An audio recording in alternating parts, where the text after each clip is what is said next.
Pro bono. She's a wonderful And stopped woman. and You didn't want to started go again, like so to we New wanted to York stop or in the middle. something? Or? No, I want to. You heard of outreach?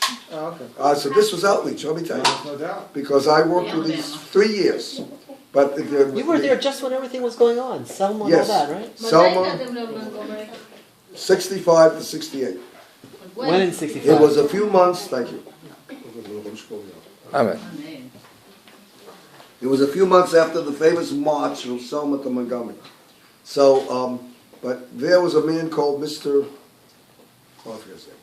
But he talked about, he was a salesman for Oldsmobile Cadillac. And every Tuesday night he played cards at the governor's mansion and with members of the White Supremacy Council. Blitz, Manuel Blitz. And he was also the head of the Chevra Kadisha. And he was a racist. White Supremacy Council is Ku Klux Klan? Yeah. Chevra Kadisha? He was the head of the Chevra Kadisha. And he played cards with Ku Because Klux they kept Klan. themselves in business. Did he pay Jews? Like, was he allowed? Like, did he allow? What do you mean allowed? That's what was the situation. And I was actually invited by the member. There was a guy, Mr. Dawkins. Dawkins was a Christian who came by every month. He had a pants factory where he made for Sears. And the same thing in New York. No, I mean not New York. In London, the famous Jewish store Neiman Marcus. Not Neiman Marcus. That's in Dallas. What's the famous major store on Oxford Street that's owned by Jews? Rubin'S. No, in New York and London. I forget. Anyway, they'll make it a list. Paris?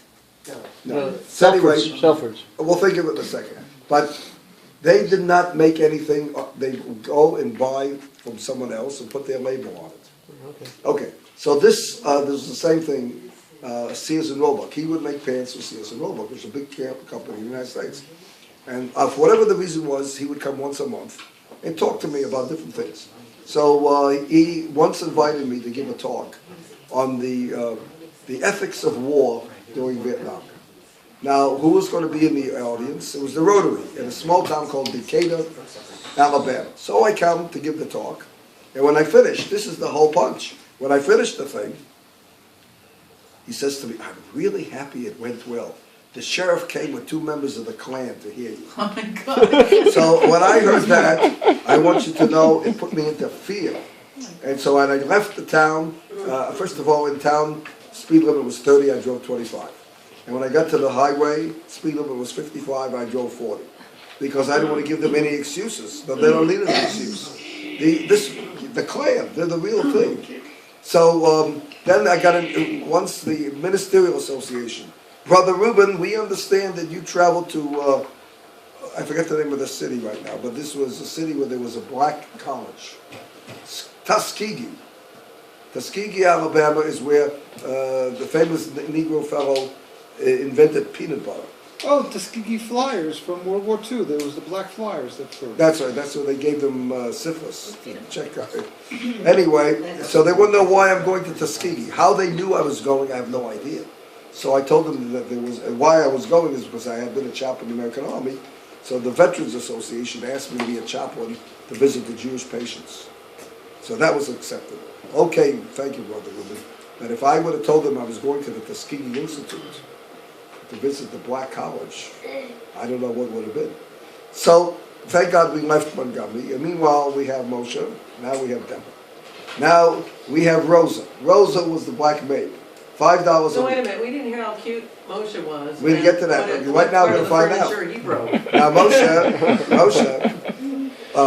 we tell Rosa his name is Michael. She says, "Why you calling him Michael? Everybody calls him Moshe." So she had to get the idea that was okay. So she learned that.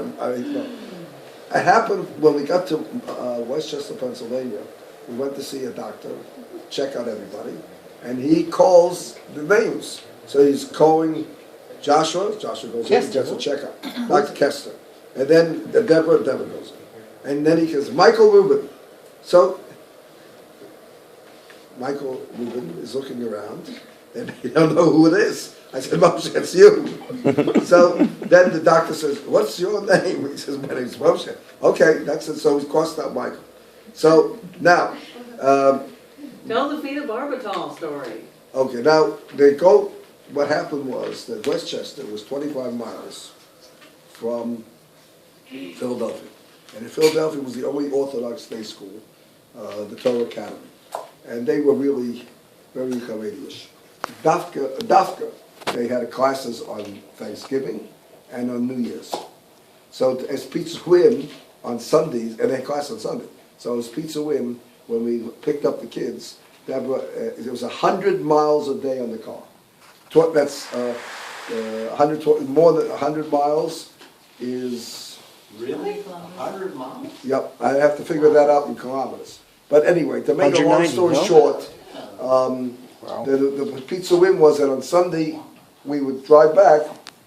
I say, Deborah, you pick which way, right or left. Joshua, you pick right or left. Moshe, right or left. We ended up getting home, maybe 2-3 hours later. 2 weeks later. But we drove all over the place.